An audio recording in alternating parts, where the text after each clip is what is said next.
जो श्रेष्ठ है, जितना अधिक श्रेष्ठ है, उसकी जितनी अधिक महिमा है, लोगों की उसमें रुचि नहीं होती। ये भगवान का नाम बड़ा सुलभ है, सरल है, सहज है, सब लोग इसको ले सकते हैं।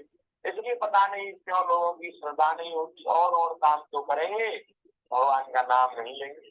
है भैया, आप मंदिर जाते हो, है, आप पूजा करते हो, आप दान करते हो, पुण्य करते हो, गरीबों की सेवा करते हो, दीन दुखी की सेवा, सब अच्छा है, सब करना चाहिए। लेकिन भगवान का नाम नहीं जपते, आसन पर बैठकर माला से भगवान का नाम नहीं लेते, तो अभी महाराज, अभी आपको श्रेष्ठ वस्तु अथवा सब साधनों का जो फल है वो प्राप्त नहीं होगा।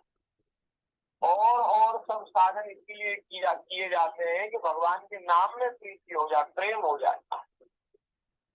लोग कहते हैं हम तो महाराज चलते फिरते नाम ले लेते हैं। अब चलते फिरते कितना नाम लेते हैं, कितना जप कर लेते हैं, अब ये तो वो ही जाने। अब उनसे क्या कहें कि भाई चलते फिरते ले लेते हो, तो हम कह रहे थे भैया बहुत बढ़िया, आप बहुत अच्छे हैं, श्रेष्ठ हैं, आपको प्रणाम, आप तो बढ़िया है महाराज, हमसे तो नहीं हो पाता। चलते फिरते और हर समय भगवान का नाम लेना, ये बड़े बड़े संतों से हो पाता है महाराज। ऐसा हमने तो ऐसा अनुभव किया है, जो जिन्होंने अपना पूरा जीवन भगवान के नाम के जप में लगा दिया, एकदम अपना समर्पित पूरा जीवन कर दिया, फिर उनके ऊपर नाम महाराज कृपा करते हैं, तो उनके फिर श्वास श्वास में भगवान का नाम निकलता है। लेकिन लोग तो पहले से ही कह देते हैं, अभी जप किया नहीं, अभी माला कभी पकड़ी नहीं, आसन पर बैठे नहीं, और पहले से कह देते हम तो महाराज चलते चलते नाम ले लेते चलते चलते ले लेते हैं तो बहुत अच्छा है, लेकिन आप कितनी देर लेते हैं, कितना ले पाते हैं, ये तो आप ही जाने। कभी अपने हृदय पे हाथ रख के ईमानदारी से पूछियो कि हम कितना नाम ले पाते। सब साधनों का सार है भगवान के नाम में प्रेम होना, क्योंकि कल्याण भगवान के नाम से ही होगा। चहुजुग चहुषि नाम प्रभाव, कलि विशेष नहीं आन उपाऊ। जैसे तो भगवान के नाम की महिमा चारों युगों में, चारों वेदों में गाई गई है, कही गई है, लेकिन कलयुग में विशेष महिमा है, क्योंकि कलयुग में और कोई दूसरा उपाय नहीं। कलयुग में विशेष महिमा क्यों है? क्योंकि इसमें कोई दूसरा उपाय नहीं है।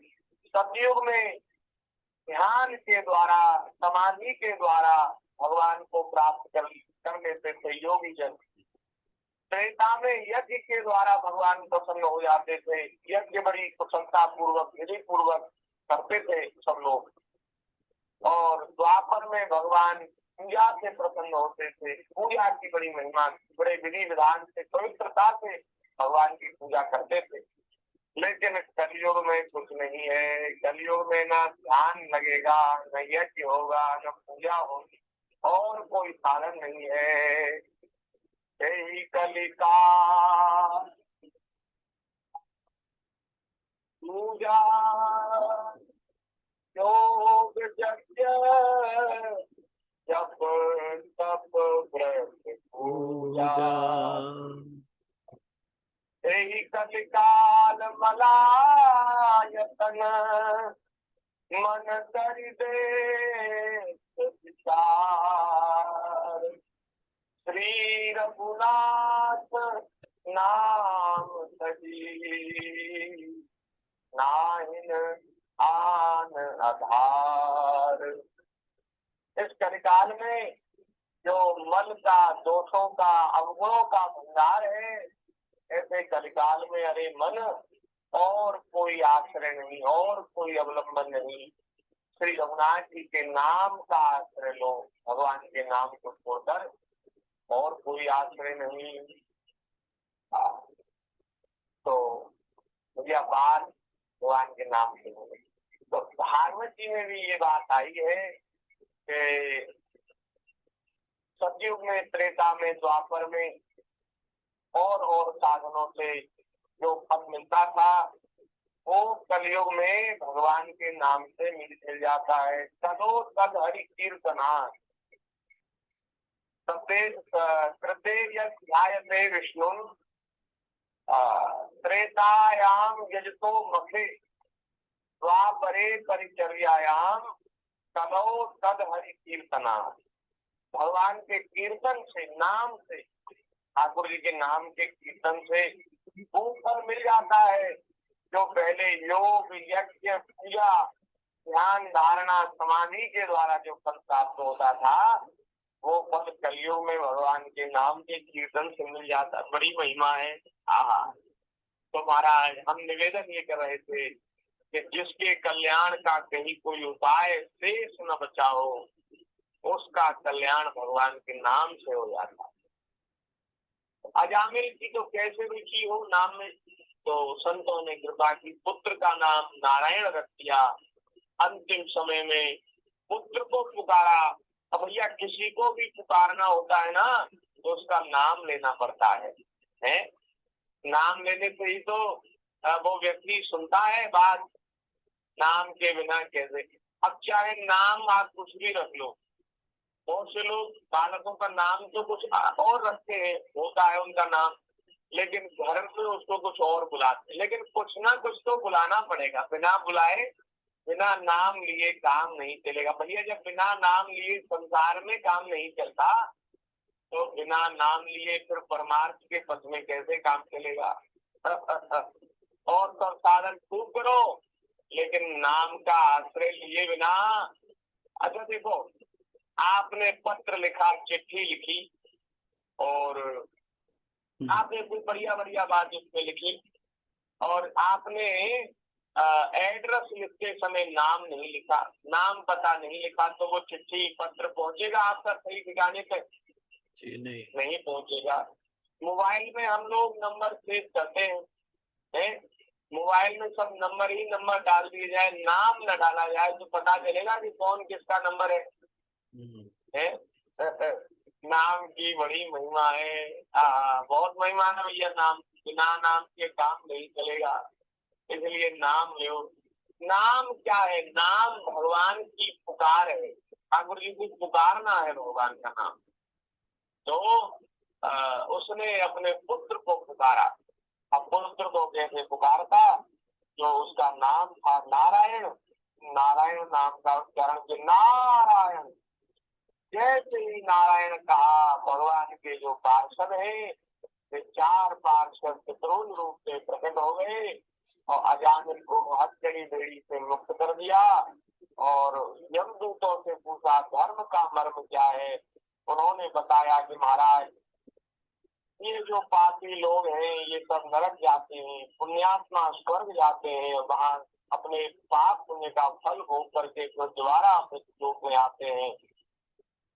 तो महाराज आप इसको क्यों छुड़ाने आए हो? क्या बात है? आपका इससे क्या संबंध है? क्या लेना देना है? तो महाराज पार्षदों ने कहा भैया इसने हमारे प्रभु का नाम लिया है, इसने नारायण नाम का उच्चारण किया है और जो नारायण नाम का उच्चारण करते हैं उनके सारे पाप नष्ट हो जाते हैं। इसमें नारायण नाम को ऐसा नहीं, नारायण नाम का उच्चारण, भगवान के सब नाम एक जैसे, चाहे राम, चाहे कृष्ण, चाहे नारायण, कोई नाम आप लो, चाहे शिव, तो भगवान के सब नामों की बराबर महिमा है। तो यहाँ तो नारायण नाम उच्चारण किया है इसलिए बार बार नारायण आता है। तो हे यमदूतो, भगवान के पार्षद कह रहे यमदूतो, इसने भगवान के नाम का उच्चारण किया, चाहे पुत्र के बहाने ही किया, विवश होकर नाम किया, लेकिन इसको नाम का उच्चारण करने का जो फल है वो प्राप्त हो गया। और वो फल क्या है? बोले भैया करोड़ों करोड़ों जन्मों के इसके जो पाप थे वो नष्ट हो गए। ये बात तो स्वामी जी ने रामचरितमानस में बड़ी सुंदर लिखी है, इतनी बढ़िया चौपाई है।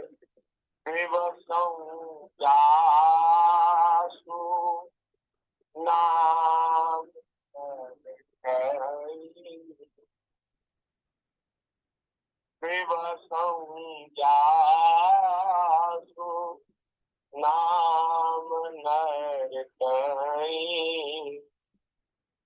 नाम अनेक रचित अतताई। अभिमानी होता है पाप, उसके अनेक जन्मों के किए हुए पाप जल जाते हैं, नष्ट हो जाते हैं जो भगवान के नाम का उच्चारण कर लेता है। कैसे उच्चारण करता है? श्रद्धा पूर्वक, प्रेम पूर्वक नहीं, बोले श्रद्धा पूर्वक प्रेम पूर्वक करेगा तो उसकी तो न जाने क्या महिमा होगी। अरे विवश होकर के जो भगवान के नाम का उच्चारण करता है, विवश होकर माने श्रद्धा से नहीं किया, प्रेम से नहीं किया, किसी दूसरे के कहने से कर दिया, या फिर किसी और दूसरे बहाने से कर दिया, जैसे अजामिल ने नाम उच्चारण किया, तो विवश होकर के जो भगवान के नाम का उच्चारण, उसकी ये महिमा है। और जो आदर से करते हैं, जो प्रेम से करते हैं, उसको तो महाराज उसका जन्म मरण का चक्कर छूट जाता है, भगवान के शाश्वत धाम की प्राप्ति, भगवान के चरणों की प्राप्ति हो जाती है। उसके लिए भव समुद्र ऐसा हो जाता है जैसे गाय के खुर से बना हुआ गड्ढा।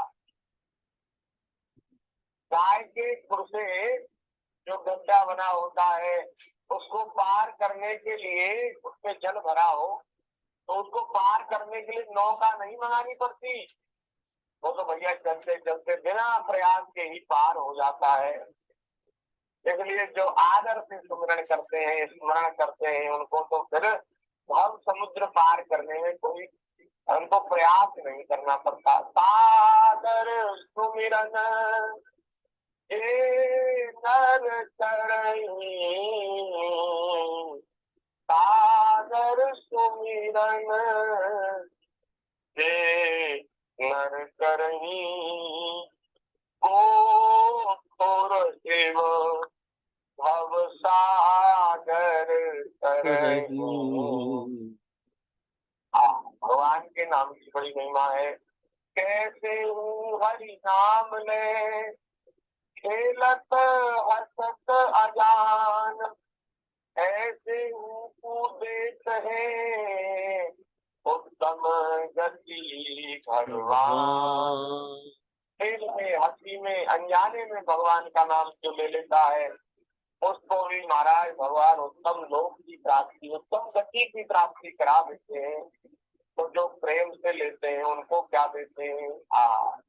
जो को साची प्रीति सो हरि हरि कैसे लड़ाए, जो को साची प्रीति सो हरि हरि कैसे लड़ाए, ताको ध्रुव कहा देंगे तो जानी नहीं जाए। भैया उसको तो कोई जान ही नहीं सकता, उसको तो वही जान सकता है जिसने ये प्रेम से आदर से भगवान का नाम लिया, और उसको जो कुछ मिलेगा उसको वो जानेगा। अब जिसने कभी रसगुल्ला खाया ही नहीं, उसको वो क्या बताएगा रसगुल्ला कैसा होता है? तो जिसको जानी नहीं जाए, ये मुंह का स्वादन बत है। गूंगे को बढ़िया मिठाई खिलाओ, उससे पूछो कि भैया कैसा लगा, तो क्या बताएगा? गूंगा है। तो मुंह का स्वादन बत है। गूंगे को जैसे गुड़ को स्वाद नहीं बता सकता। हाँ भैया, जो जो जानता है वो अनुभव करता, वो क्या बोले, वो बोल नहीं पाता। ये बात है। बोलिए भक्त वत्सल भगवान की जय। इसने भगवान का नाम उच्चारण कर लिया, इसके पाप नष्ट हो गए। जिस समय इसने नारायण इन 4 अक्षरों का उच्चारण किया, उसी समय केवल उठने से ही इस पापी के समस्त पापों का प्रायश्चित हो गया। अच्छा, कैसे कैसे पापी तर जाते हैं भगवान का नाम लेने से? चोर, शराबी, मित्र द्रोही, मित्र के साथ द्रोह करने वाले, ब्रह्मघाती, ब्राह्मण की हत्या करने वाले, गुरु पत्नी गामी, ऐसे लोगों का संसर्गी, स्त्री, राजा, पिता और गाय को मारने वाला, चाहे जैसा और चाहे जितना बड़ा पापी हो, सभी के लिए यही इतना ही सबसे बड़ा प्रायश्चित है कि भगवान के नामों का उच्चारण किया जाए। पहले कोई पाप बन गए हैं महाराज। इसमें ये बात समझने वाली है कि नाम का भरोसा करके ऐसे पाप नहीं करने। अगर नाम का आश्रय लेकर के पाप करोगे तो फिर भगवान का नाम भी आपके पाप नष्ट नहीं करेगा। लेकिन जो पहले पाप बन गए हैं और अब बड़ी ग्लानि है, बड़ा पश्चाताप है, बड़ा दुख है कि हमसे तो बड़ा हाय हाय, हमारा तो जीवन नष्ट हो गया, क्या हमसे हो गया, क्यों हो गया, तो अब हम कहाँ जाएं, हमें हमें कैसे इस पाप से छुटकारा मिले, हम इस पाप से कैसे मुक्त हो। तो उनके लिए भगवान के नाम की महिमा का वर्णन हमारे शास्त्रों में संत महापुरुषों ने किया। भगवान के नाम की अनंत महिमा। कोई कैसा भी पापी हो, उन सबका प्रायश्चित, उनका सबसे बड़ा प्रायश्चित यही है कि भगवान के नामों का उच्चारण किया जाए। क्योंकि भगवान नामों के उच्चारण से मनुष्य की बुद्धि भगवान के गुण, लीला और स्वरूप में रम जाती है और स्वयं भगवान की उसके प्रति आत्मीय बुद्धि हो जाती है। भगवान उसको अपना समझने लग जाते हैं। जो भगवान का नाम लेते हैं और साधन करने वाले तो नहीं, लेकिन जो भगवान का नाम लेते हैं उनको भगवान अपना समझने लग जाते हैं।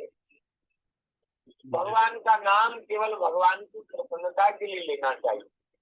और भगवान की प्रसन्नता के लिए जो भगवान नाम का जप करते हैं, कीर्तन करते हैं, उनको भगवान अपना लेते हैं, स्वीकार कर लेते हैं और अपने चरणों का आश्रय प्रदान करते हैं। और देखो, जिसका परिचय, जिसकी जानकारी राष्ट्रपति से हो गई, प्रधानमंत्री से हो गई, और प्रधानमंत्री राष्ट्रपति इसके ऊपर बड़ा स्नेह करने लगे, अरे ये तो बहुत अच्छा है, बहुत बढ़िया, तो हमारा है, अपना है। अब बताओ, किसी नेता, अधिकारी, मिनिस्टर, किसी सिपाही, किसी कलेक्टर, फिर उसकी हिम्मत होगी कि उसके गरीबान में हाथ डाले? इसको प्रधानमंत्री अपना करके समझते हो, बहुत प्रिय समझते हो भैया, उसके ऊपर फिर किसी की सामर्थ्य नहीं, किसी का बस नहीं चलता। तो लोग कहते अरे इससे कुछ मत कहो, ये तो उनके बड़े प्रिय हैं। ये तो कैसे जी, ये तो उनके बड़े प्रिय हैं। हाँ, ये तो महाराज अगर इनसे कुछ कहा तो हमारी नौकरी खतरे में पड़ जाएगी। तो ऐसा ही महाराज ठाकुर जी करते हैं, भगवान अपने भक्त को, और कुछ जो भगवान का भक्त हो जाता है ना, जो भगवान का बन जाता है, वो फिर उसके द्वारा कोई पाप कर्म होता ही नहीं, अच्छा चिंता कोई होती नहीं। जिसने अपने मन को परमात्मा में लगा दिया, और परमात्मा है शुद्ध शुद्ध सत्व, भगवान सतोगुण के अनुसार देखता है। अब जिसने भगवान में मन लगा दिया, माने उसने सतोगुण में मन लगा दिया, और जो सतोगुण जिसके मन में बच गया, उसके फिर तमोगुणी रजोगुणी क्रियाएं नहीं बनती। पाप जो है वो सब तमोगुणी वृत्ति के फलस्वरूप बनते हैं। जिनका तमोगुण ज्यादा प्रबल है, जो तमोगुणी स्वभाव के हैं, उनसे पाप कर्म बनते हैं। भगवान में जो मन लगा देते उनका तो फिर सतोगुण में हमारा मन स्थित रहता है, उनके मन में ही कभी कोई पाप की वासना नहीं होती, चेष्टा ही नहीं होती। तो भगवान को ही सब जगह देखते हैं। भैया संतों के कितने बढ़िया बढ़िया चरित्र है, अद्भुत चरित्र है। अब एक संत का चरित्र सुना दें आपको। जी, वैसे तो चर्चा तो दूसरी चल रही है, लेकिन एक छोटी सी चर्चा आपको सुना दें। एक महाराज भक्तमाल में चरित्र है कि जयदेव महाप्रभु जी का। जयदेव महाप्रभु जी उड़ीसा में जगन्नाथपुरी में भक्त हुए। तो जब वो छोटे थे ना, बाल्यावस्था में उनके माता पिता किसी रोग के कारण गुजर गए। तो अब महाराज उनका जो घर था वो बड़ा सुंदर बना था, बहुत जगह में घर बना था। तो उनके गांव के दुष्ट व्यक्ति को सारा लोभ आया। उसने कहा कि ये तो बच्चा है और इसको तो मैं किसी प्रकार से बहला दूंगा, ठग लूंगा और ये घर कब्जा कर लूंगा। अब वो इतने भी बच्चा नहीं थे कि समझेना कि कौन मित्र है कौन शत्रु। 8-10 वर्ष की आयु रही होगी, 10-12 वर्ष की। तो अब वो महाराज वो फर्जी कागज बना करके लाया और उसने जयदेव जी से कहा कि भैया तुम यहाँ इस घर से निकल जाओ, ये घर तो मुझे तुम्हारे पिताजी मेरे नाम कर गए, ये घर मेरे नाम कर गए पिताजी। अब वो महाराज जयदेव महाप्रभु जी ने जैसे ही सुना मेरे पिताजी, तो उनको ये बात पता चल गई कि ये अगर इनके नाम करते तो हमें पता होता। और ऐसी कोई परिस्थिति हमारे सामने थी नहीं कि हमको कर्जा लेना पड़े और इनको नाम करना पड़े। तो हम तो खूब धनी और भरे पूरे परिवार के हैं। हमारे पिताजी तो बहुत संपत्ति छोड़ के गए, इनसे क्यों कर्जा लेंगे। उनको ये पता था कि झूठ बोल रहा है। वर्तमानी में ऐसा वर्णन है कि उनको पता है कि झूठ बोल रहा है, लेकिन फिर भी उन्होंने शहर को स्वीकार कर लिया। वो बोले मुझे तो यहाँ रहना नहीं, इस गांव में नहीं रहना, इस घर में नहीं रहना, मैं तो जगन्नाथपुरी में भगवान श्री जगन्नाथ जी के चरणों का आश्रय लेकर के भजन करूंगा। मुझे क्या लेना देना लौकिक संपत्ति से। तो अब वो महाराज छोड़ के चलती है, तब छोड़ के चलती। अब इतने में ही किसी ने आकर के कहा उस व्यक्ति से जो उनका घर कब्जा करने आया था, उस व्यक्ति से कहा, अरे भैया तुम यहाँ हो और तुम्हारे घर में तो बड़ी जोर की आग लगी, बहुत जोर से आग लगी। तो जैसे ही आप देखो संत के प्रति कोई अपराध करता है तो तुरंत उसको उसका फल मिलता है, आग लगे घर में।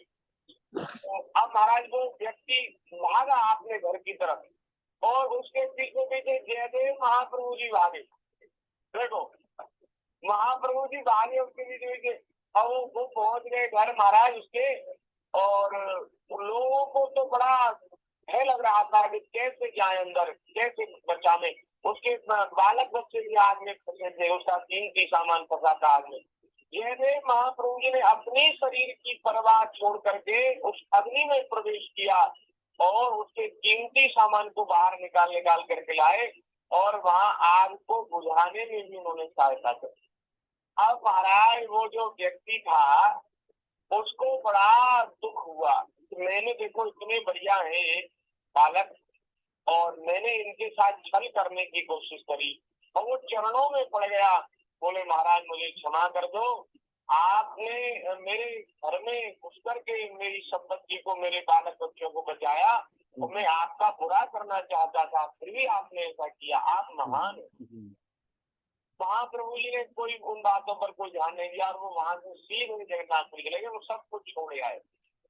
तो हमने ये चर्चा थोड़ी सी इसलिए सुनाई कि जो अपना बुरा करने वालों का भी भला करते हैं, संतों का स्वभाव ऐसा होता है। उमा संत के है बड़ाई, मंद करत जो करत भलाई। अपना बुरा करने वालों का जो इतना भला करते हैं, उनके मन में कोई बैर की भावना होती नहीं, आती नहीं। तो मैं बताओ किसी प्राणी का अहित कर सकते हैं, अनिष्ट कर सकते हैं, अपने तुच्छ स्वार्थ के लिए अहित कर सकते हैं। और देखो जो कोई क्रिया अपने स्वार्थ के लिए की जाती है वो उसी को पाप कहते हैं। जिसमें कोई व्यक्तिगत स्वार्थ न हो, जिसमें राष्ट्र का हित, समाज का हित, देश का हित, गौ ब्राह्मण साधु का हित छुपा हो, वो बड़े से बड़ा ऐसा भी काम है तो वो भी महाराज पाप की श्रेणी में नहीं आता।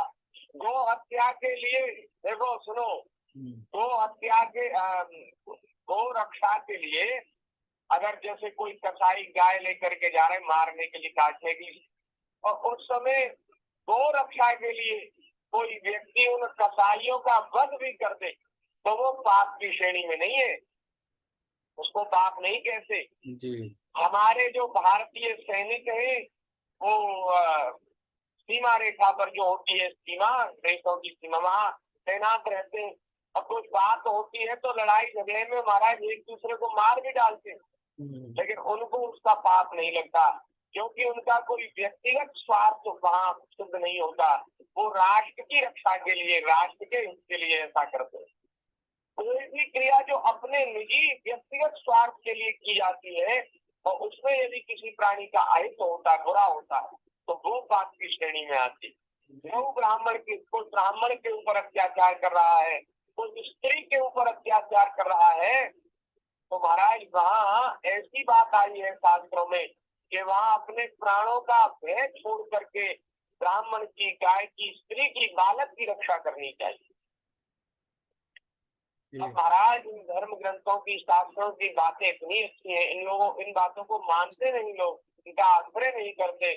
अब कथा कीर्तन सत्संग से लोग दूर हो गए, तब समाज में ऐसी घटना घटती है कि एक महाराज एकदम दिल को दहलाने वाली, हृदय को विदीर्ण करने वाली घटना आपके दिल्ली में घटी।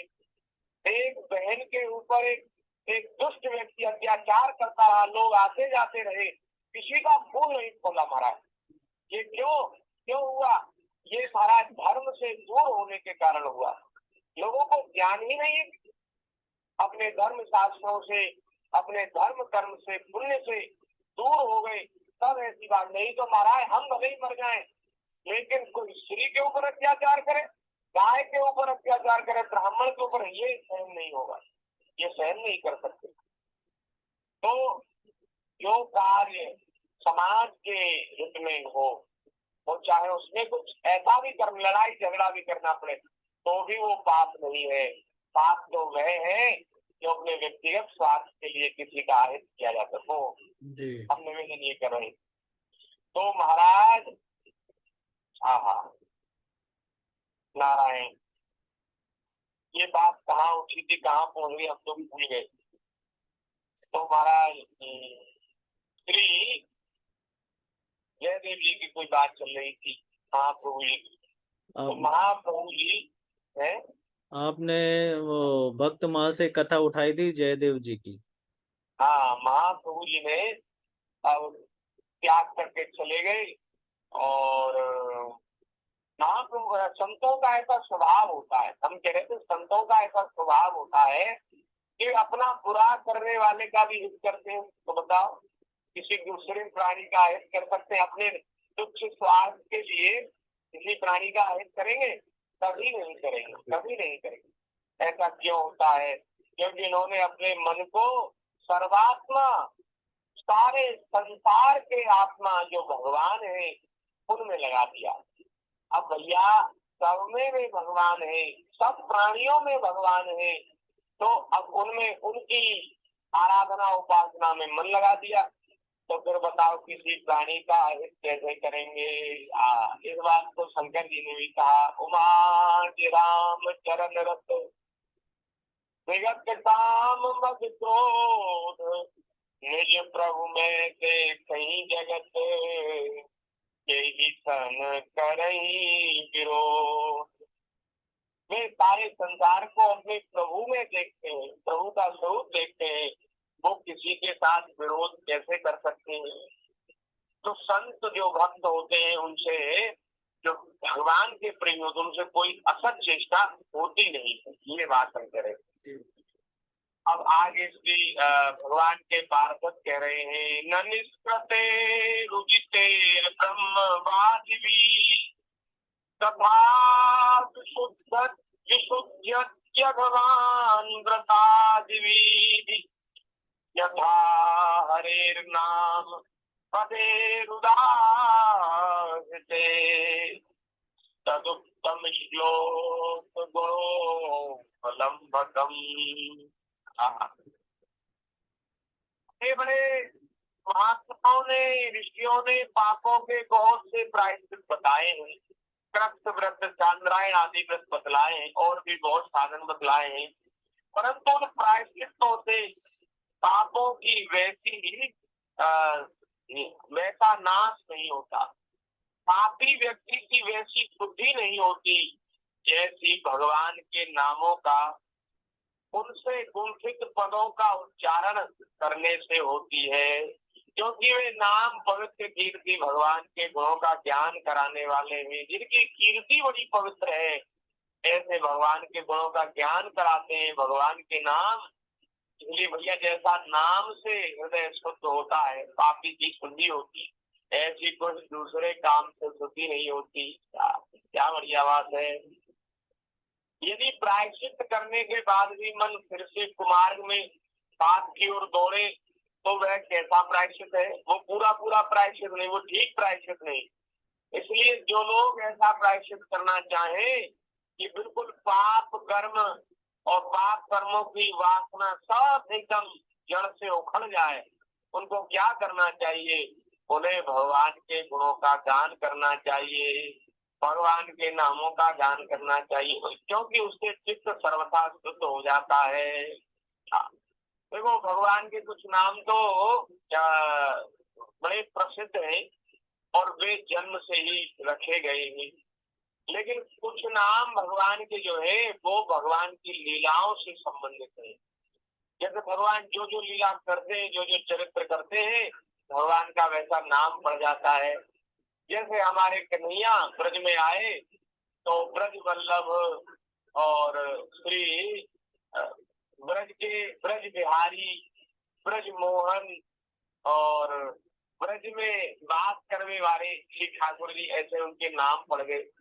और आगे जो जो लीला उन्होंने की, ठाकुर जी ने माखन चुराया, माखन चोर नाम पड़ गया। ठाकुर जी ने केसी नाम के दैत्य का वध किया, भगवान का नाम केशव पड़ गया। मूर नाम के दैत्य का वध किया, मुरारी पड़ गया। तो जैसे जैसे भगवान लीला करके रास रचाया, रास बिहारी हो गया। राधा जी से प्यार किया इसलिए राधा वल्लभ हो गए हैं। महाराज ऐसी तिरछी चितवन, तिरछी चाल, एकदम अद्भुत ऐसे ठाकुर जी बन गए और ऐसे बनकर खड़े हो गए, 3 जगह से भिड़े तो बांके बिहारी नाम पड़ गया। राधा जी के साथ निरंतर ठाकुर जी रहने वाले हैं, विहार करने वाले, रमण करने वाले, इसलिए राधा रमण नाम हो गया। तो जो जो भगवान लीला करते हैं ऐसे ऐसे भगवान के नाम पड़ जाते हैं। तो जब हम भगवान के नामों का कीर्तन करते हैं तो भगवान की लीलाओं का स्मरण साथ साथ होता है। जैसे मेरो राधा रमण गिरधारी, गिरधारी कैसे पड़ा? जब श्री गिरिराज जी को भगवान ने 7 वर्ष की आयु में अपनी बाएं हाथ की कनिष्ठिका उंगली पर धारण कर लिया, गिरी को उठाया, इसलिए गिरधारी नाम पड़ गया। मेरो राधा रमण गिरधारी, गिरधारी श्याम बनवारी। मेरो राधा रमण गिरधारी, गिरधारी श्याम बनवारी। मेरो राधा रमण गिरधारी, मेरो राधा रमण गिरधारी, मेरो राधा रमण गिरधारी, मेरो राधा नाम बनवारी। मेरो राधा रमण गिरधारी, गिरधारी श्याम बनवारी। श्री वृंदावन बिहारी लाल की जय। ठाकुर जी वृंदावन में बिहार करते हैं, ये वृंदावन बिहारी नाम हो गया। भक्तों पर कृपा करते हैं, भक्तों से प्यार करते हैं, इसलिए भक्त वत्सल हो गया। कृपा के सिंधु है, ये कृपा सिंधु हो गया। तो जैसे जैसे भगवान के गुण है, लीलाएं हैं, वैसे वैसे भगवान के नाम है। इसलिए भैया भगवान के नामों का गान करने से, भगवान के नामों का कीर्तन करने से पापों की जड़ से छुट्टी होती, पाप जड़ से उखड़ जाते, नष्ट हो जाते, और पापों की जो वासना है वो नष्ट हो जाती है। भगवान के नाम का चाहे संकेत में, चाहे हाथ परिहास में, चाहे तान अलापने में, अथवा किसी की अवहेलना करने में भी यदि कोई उच्चारण करता है, उसके सारे पाप तत्काल नष्ट हो जाते। इतना ही नहीं, जो मनुष्य जीतते समय, गिरते समय, फिसलते समय, उबासी लेते समय भगवान के नाम का उच्चारण कर लेता, हरि हरि कह लेता है, तो चोट लगते गिर गए, चोट लगते समय हरि हरि जिसके मुख से निकल जाता है, वो महाराज यम यातना का पात्र नहीं रह जाता, उसको फिर यम यातना नहीं भोगनी पड़ती। राम राम कही जे जमवाई, नहीं न पाप पुण्य संगवाई। जो राम राम कहकर जमाई लेते हैं, जमाई लेते समय राम राम कहते हैं, वो महाराज उनको पाप कभी छूटे भी नहीं, ऐसी बात आई है। तो ये बहुत बढ़िया है कि जैसे हम चलते फिरते, जैसे छींकते समय, उबासी लेते समय पैर फिसल गया तो भगवान का नाम, गिरने लगे तो भगवान का नाम, चोट लग गई तो भगवान, जल्दी से जल्दी भगवान का नाम जीभ पर आ जाए तो महाराज पाप नष्ट हो जाते हैं। पापों की जो जड़ है वो ये खड़ जाती है। भैया बड़े पापों के लिए बड़े और छोटे पापों के लिए छोटे प्रायश्चित महात्माओं ने बताए, और इसमें संदेह नहीं कि उन प्रायश्चितों से, साधनों से पाप नष्ट होते भी हैं, लेकिन उन पापों से मलिन हुआ उसका हृदय शुद्ध नहीं होता। पाप तो नष्ट हो जाते हैं, लेकिन उसका जो हृदय मलिन हो गया है पाप करने से, वो शुद्ध नहीं होता। भगवान के चरणों की सेवा से वह भी शुद्ध हो जाता है, हृदय पवित्र हो जाता है। और हृदय पवित्र जब तक नहीं होगा तब तक भैया पाप करने की जो आदत है वो नहीं छूटेगी। हृदय पवित्र हो जाएगा तो फिर सारी बात बन जाएगी। अच्छा, ये जो पापियों को दंड दिया जाता है वो भी उनका हृदय पवित्र करने के लिए दिया जाता है। भगवान कोई कठोर हृदय के थोड़ी है कि उनको बहुत आनंद आता है, लोग दुख पाते हैं, कष्ट पाते हैं तो ठाकुर जी बड़े दुखी होते हैं, ऐसा नहीं है। भगवान तो अपनी प्रजा को देखकर, उसके दुख को देख करके बड़े दुखी हो जाते हैं, ठाकुर जी बड़े द्रवित हो जाते हैं। लेकिन भैया ऐसी व्यवस्था ही बनाई गई है, इसीलिए बनाई गई है जिससे उसके हृदय की शुद्धि हो जाए, हृदय उसका पवित्र हो जाए। तो हृदय अगर पवित्र कोई दूसरे साधन से हो जाए तो फिर उसको दंड भोगना नहीं पड़ता। हृदय शुद्धि के लिए ही दंड दिया जाता है, और हृदय शुद्ध हो गया उसके मन में बात आ गई कि अब तो हमें किसी का बुरा करना ही नहीं, तो फिर बात करेंगे, फिर उसको दंड का अधिकारी नहीं रह जाता। और यहाँ एक बड़ी सुंदर बात जो हम सब कह चुके हैं वो भगवान के पार्षद कह रहे हैं, और भगवान के पार्षदों ने कहा, इसीलिए हमने कहा था कल, पार्षद कह रहे यमदूतों जैसे जाने में अथवा अनजाने में भी कोई अग्नि में लकड़ी पड़ जाए, ईंधन पड़ जाए तो वह सब भस्म हो जाता है। अग्नि से किसी का स्पर्श हो जाए, उंगली छू जाए तो चाहे जान में छुई चाहे अनजान में छुई अग्नि जला देती है। ऐसे ही महाराज अमृत को उसका गुण न जान करके भी कोई अनजाने में पी ले तो भी अमृत अमर बना देता है। ऐसे ही भगवान का नाम अपना फल देकर रहता ही है, वस्तु शक्ति श्रद्धा की अपेक्षा नहीं करती। श्री सुखदेव जी महाराज कहते, राजन इस प्रकार भगवान के पार्षदों ने भागवत धर्म का पूरा पूरा निर्णय सुना दिया और अजामिल को यमदूतों के पास से छुड़ाकर मृत्यु के मुख से बचा लिया। और यमदूत भगवान के पार्षद यमदूतों के सामने सब कुछ बात सुना करके अंतर्धान हो गए, और यमदूत भी वहां से सिर झुका करके चले गए। बोले जब ये मना कर दिया उन्होंने तो हम नहीं ले जाएंगे, इसको अजामिल को मुक्त कर दिया, छोड़ दिया। और अब जैसे ही वो दोनों गए, पार्षद भी गए यमदूत भी गए, महाराज इस अजामिल को चेत हो गया, वो तो एकदम मृत्यु के मुख में से बाहर आ गया, उसको आंख खुल गई, चेत हो गया। और वो सोचने लगा कि मैंने क्या दृश्य देखा, मैंने कहीं सपना तो नहीं देखा, नहीं नहीं ये सपना नहीं है, मेरे प्राण निकल रहे, वास्तव में मरने वाला था, लेकिन मैंने भगवान के नाम का उच्चारण कर लिया, इसलिए भगवान के पार्षदों का मुझे दर्शन हो। हाँ, भगवान के नाम की कैसी महिमा है। जैसे ही देखो, एक तो भगवान के नाम की महिमा का बोध हो गया और भगवान के पार्षदों का दर्शन हो गया, इसलिए उसके पाप नष्ट हुए। और महाराज जैसे पाप नष्ट हो उसका हृदय पवित्र हो गया, शुद्ध हो गया। और जिसका हृदय पवित्र हो जाता है ना, उसको अपने किए पर पछतावा होता है। जिसका हृदय मलिन है वो पाप पे पाप करते जाते हैं, असत कार्य करते, उनको महाराज ग्लानि नहीं होती, उनको दुख नहीं होता। अब जब उसने विचार किया कि मैंने कैसे कैसे काम किए, तो वो धिक्कारने लगा अपने आप को। अहो मे परमं कष्टम भूतविहितात्मनः येन विप्लावितं ब्रह्म प्रसल्यां जायतात्मना। अहो मैं कैसा दुष्ट हूँ, इंद्रियों का दास हूँ, धिक्कार है मुझे, बार बार धिक्कार है।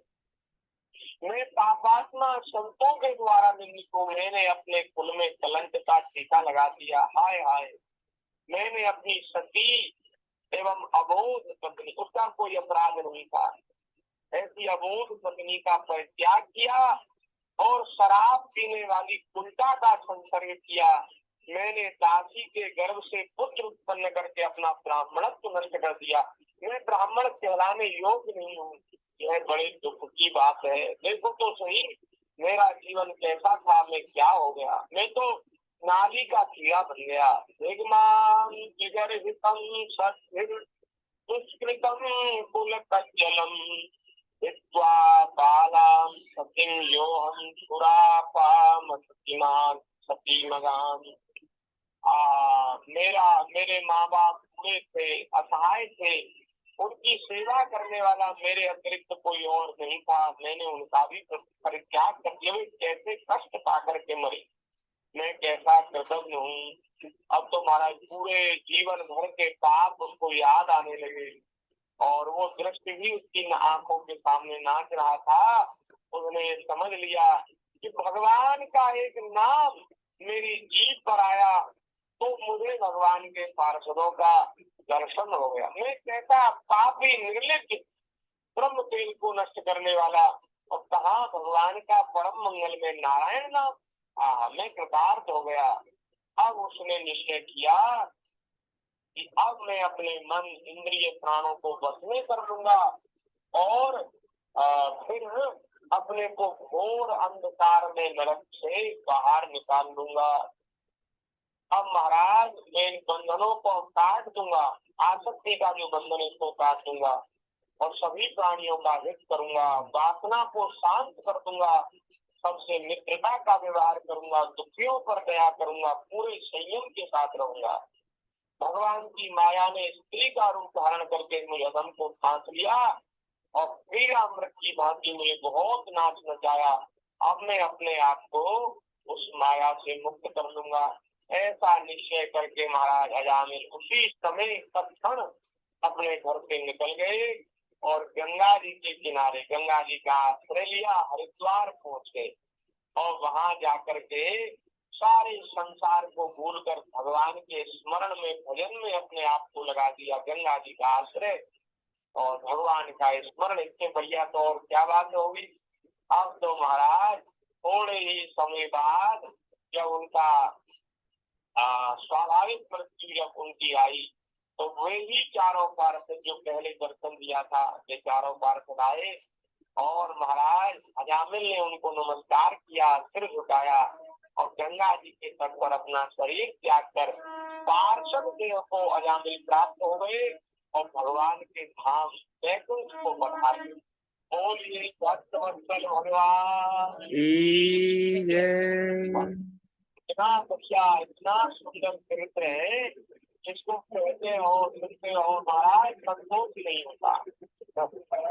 और देखो भगवान की दया से हमने कितनी बार इसमें कहा है, कितनी बार लेकिन भगवान की कथा ऐसी है इसमें नित्य नया नवीन बचते इसमें महाराज ऐसा लगता ही नहीं कि हम तो कहे उसी को कह रहे हैं। नहीं, कितनी हमने कई बार भगवान की दया से चर्चा की है, लेकिन अब आज भी जो चर्चा हुई, कल भी जो चर्चा हुई, वो भी बड़ी सुखकारी, बड़ा महाराज आनंद देने वाली। वाह, कितनी बढ़िया चर्चा है। अब वो अजामिल तो भगवान के धाम चले गए जहाँ सुखदेव जी ने परीक्षित जी को समझाते हुए बड़ी सुंदर बात कही है। परीक्षित अब तुम देख लो भगवान के नाम की क्या महिमा है। अजामिल जैसा पापी जिसने अपना सारा धर्म कर्म चौपट कर दिया था, नरक में उसको गिराया जा रहा था, भगवान के एक नाम का उच्चारण करने मात्र से वो नरक की यातना से तो तत्काल मुक्त हो गया और थोड़े समय भगवान का नाम जप करने से, स्मरण करने से उसको मोक्ष की प्राप्ति भी हो गई। जो लोग इस संसार बंधन से मुक्त होना चाहते हैं उनके लिए अपने चरणों के स्पर्श से तीर्थों को भी तीर्थ बनाने वाले भगवान के नाम से बढ़कर और कोई साधन नहीं है। ये हम नहीं कह रहे, ये सुखदेव जी कह रहे हैं। भगवान के नाम से बढ़कर और कोई साधन नहीं है। क्योंकि नाम का आश्रय लेने से मनुष्य का मन फिर धर्म के पथरों में नहीं पड़ता। बोलिए भक्त वत्सल भगवान की जय। अमृत है हरि नाम जगत में, इसे छोड़ विषय जीना क्या, हरि नाम नहीं तो जीना क्या, हरि नाम नहीं तो जीना क्या।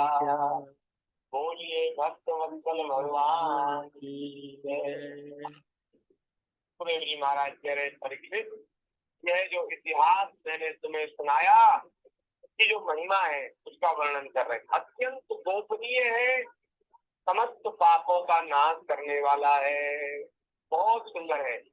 जो पुरुष श्रद्धा और भक्ति के साथ इस कथा को सुनते हैं अथवा कहते हैं वे कभी नरक में नहीं जाते। जय हो। हमारी तो नरक से छुट्टी होगी। हमें नरक नहीं जाना पड़ेगा, हम क्यों जाएंगे नरक भैया? हमने तो अजामिल की कथा सुनी, जब अजामिल नहीं गया नरक एक नाम लेने से, तो हम क्यों जाएंगे? बोले यमराज के दूत उसको आंख उठाकर उसकी ओर देख नहीं सकते। जो इस कथा को एक बार सुन लेता है, कह लेता है, उस पुरुष का जीवन चाहे पाप में ही क्यों न रहा हो, वैकुंठ में उसकी पूजा होती है। वहाँ ये है फलश्रुति इसकी। वैकुंठ में वे जाते हैं जो श्रद्धा से भक्ति से इसका श्रवण कीर्तन करते हैं। परीक्षित देखो तो सही, अजामिल जैसे पापी ने मृत्यु के समय पुत्र के बहाने भगवान के नाम का उच्चारण किया, उसे वैकुंठ की प्राप्ति हो गई। फिर जो लोग श्रद्धा के साथ भगवान नाम का उच्चारण करते हैं उनकी तो बात ही क्या है। ये दूसरे अध्याय का अंतिम श्लोक है। अंतिम बात जो कही जाती है ना, वो ऐसी ही कही जाती है, कलम तोड़। ये जो बात है कलम तोड़ है। सुखदेव जी ने ये जो चरित्र है उसको माने एक तरह से विश्राम देने के बाद एक बात कही कि भैया जिसने पुत्र के बहाने अपने नारायण भगवान का नाम उच्चारण किया, पुत्र के बहाने, उसको तो मोक्ष की प्राप्ति हो गई। अब जिसने जो प्रेम से श्रद्धा से लेते हैं उनको तो भैया न जाने ठाकुर जी क्या देंगे। उनको तो अपना सर्वस्व भगवान दे देंगे, उसको हृदय से लगा लेंगे, हाथी से लगा लेंगे। तो ये बात कह करके सुखदेव जी ने यहाँ विराम किया है। हम लोग भी आज इस मंगलमय चरित्र को स्मरण करते हुए आज यहाँ जिस कथा में हम ये जब ब्राह्मण का जब पतन होता है तो महाराज का ऐसा पतन होता है जैसे कोई चौथी मंजिल से गिरे। जो दूसरे लोग हैं जैसे शूद्र है, तो शूद्र तो बेचारे पहले से ही एक मंजिल पे धरती में है, और धरती में गिरेंगे तो कहाँ गिरेंगे? धरती पे गिरेंगे, उनको तो इतनी चोट नहीं लगेगी। लेकिन जो ब्राह्मण है वो महाराज चौथी मंजिल पे चढ़ा है, श्रेष्ठ कुल में उसका जन्म हुआ है, उसके न जाने कितने जन्मों के पुण्य है, क्या क्या तपस्या उसने की है, तब उसको एक देह मिला है। अगर इतना ऊंचा चढ़ के वो गिरा तो क्या होगा? ऊंचे से जो गिरेगा उसका क्या होगा? हड्डी पसली सब चकनाचूर हो जाएगी, कुछ भी नहीं बचेगा, मर जाएगा, सर्वनाश हो जाएगा। तो जो ऊंचे से गिरते हैं उनका पतन ज्यादा होता है, अधिक होता है, उनको फिर हमारा नरकों में भी खौर नहीं मिलती। इसलिए जिनको विशेष गुण, विशेष महिमा, जिनको विशेष कोई सौभाग्य प्राप्त हुआ है, उसको अपने स्वरूप को ज्यों का त्यों रखने के लिए बहुत जिम्मेदार रहना पड़ता है, सावधान रहना पड़ता है। जिनको ज्यादा महिमा मिली है उनकी जिम्मेदारी भी संभाले। खान पान का नियम, जीवन पवित्र, शौच, सदाचार, सत्य का पालन। अरे भाई हम दुख पालेंगे और भूखे रह लेंगे, लेकिन अपने धर्म का त्याग नहीं करेंगे, हम भूखे मर जाएंगे। देखो हमारे पूर्वजों ने महाराज अपनी गर्दन कटाना स्वीकार किया, लेकिन उन्होंने शिखा नहीं कटाई, उन्होंने जनेऊ नहीं छोड़ा। अब हम स्वेच्छा से, अपनी इच्छा से, हमारे ऊपर कोई तलवार नहीं है, फिर भी हम लोग हमारे जो बालक बच्चे हैं ब्राह्मणों के, उस शिखा का त्याग कर रहे हैं, जनेऊ का त्याग। कौन जनेऊ पहनता है बताओ? शहरों में रहने वाले, अंग्रेजी पढ़ाई पढ़ने वाले, इनको तो पता ही नहीं कि महाराज जनेऊ और शिखा की क्या महिमा है। जी ये क्या है? ये घोर पतन है। लोग तो इसको ध्यान समझ रहे हैं, लेकिन घोर पतन है। जी हमने अपने धर्म का त्याग कर दिया, अपनी संस्कृति को छोड़ दिया, संस्कार को छोड़ दिया। ये सर्वनाश है, इसको सर्वनाश कहते हैं। आप कुछ भी प्राप्त कर लो, संसार में कितने भी बड़े बन जाओ, लेकिन कुछ हाथ नहीं मिलने आने वाला। न सुख आएगा, न शांति आएगी, न संतोष आएगा। हृदय जलता रहेगा, निरंतर दुख बने रहेंगे, और फिर इस जीवन के बाद घोर नरकों की यात्रा होगी। तैयार हो जाओ, अपनी तैयारी कर लो। अच्छा धर्म का त्याग वो महाराज मरने से भी ज्यादा बुरा। जी तो इसलिए महाराज अपने स्वरूप को संभाले ब्राह्मण, अपने धर्म का पालन करें। भले ही गरीबी में रह लेंगे, चटनी से रोटी खा लेंगे, अरे कुछ नहीं मिलेगा तो भूखे भी रह लेंगे, लेकिन अपने धर्म का त्याग नहीं। Compromise, no compromise. कॉम्प्रोमाइज नहीं करेंगे, त्याग करेंगे, तपस्या करेंगे, भजन करेंगे। और हमारा तो ऐसा विश्वास है कि जो अपने धर्म की रक्षा करते हैं ब्राह्मण श्रद्धा से, तो धर्मो रक्षति रक्षिता। धर्मो रक्षति रक्षिता। जो अपने धर्म की रक्षा करते हैं, वो धर्म उनकी रक्षा करता है। जी तो भगवान ही धर्म स्वरूप है। क्या? अरे देखो, उसने अपना सर्वस्व भगवान के चरणों में सौंप दिया और भक्ति में लगे हैं, धर्म के पालन में लगे। भगवान क्या उनका कुछ अनिष्ट करेंगे? उनका अमंगल होने देंगे?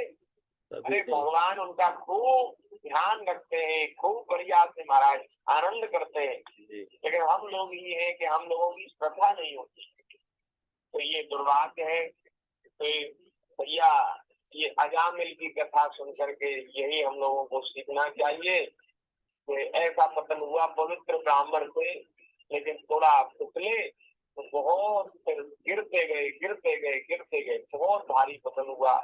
इसलिए हम लोगों को बहुत सावधान रहना चाहिए। हमारी जिम्मेदारी बड़ी है, वो विशेष जिम्मेदारी, तो अपने स्वरूप को समझ करके उसको संभालना चाहिए। पर इन्हीं शब्दों के साथ आज वाणी को ठाकुर जी के चरणों में समर्पित करते हुए विराम कर रहे हैं। आगे की चर्चा भगवत कृपा से यथा समय होगी। एक अंतिम श्लोक है, उसको कह करके 1 मिनट भगवान के नाम का कीर्तन करेंगे। ये जो हमने अंतिम में जो बात कही, उसी को इस श्लोक में गुरुदेव जी महाराज कह रहे हैं। म्रियमाणो हरे नाम। इतना बढ़िया श्लोक, इसको तो लिखना चाहिए दीवार पे घर में।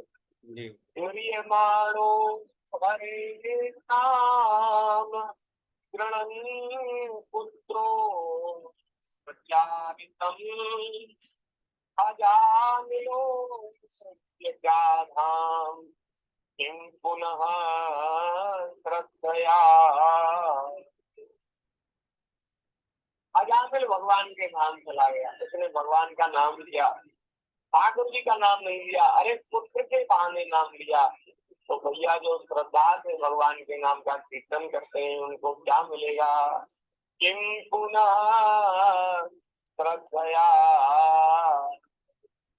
इसलिए भैया हम सब लोग थोड़ी देर भगवान के नाम का श्रद्धा से कीर्तन करें। श्री कृष्ण गोविंद हरे मुरारी, हे नाथ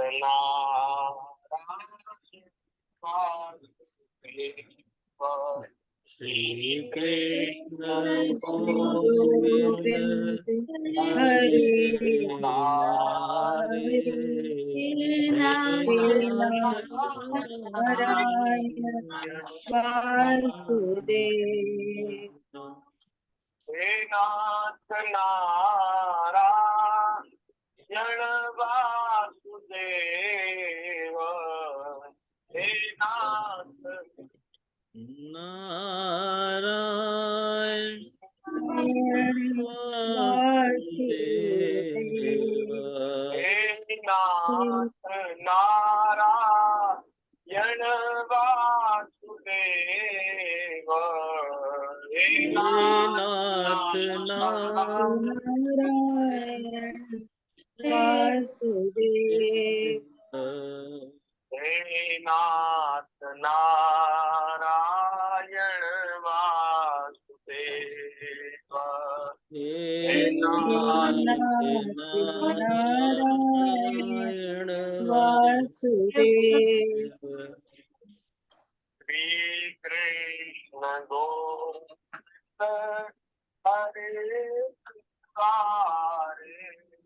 जय श्री राधे श्याम। बोलिए संत श्री राधा कृष्ण महाराज की जय। जय जय श्री राधे श्याम।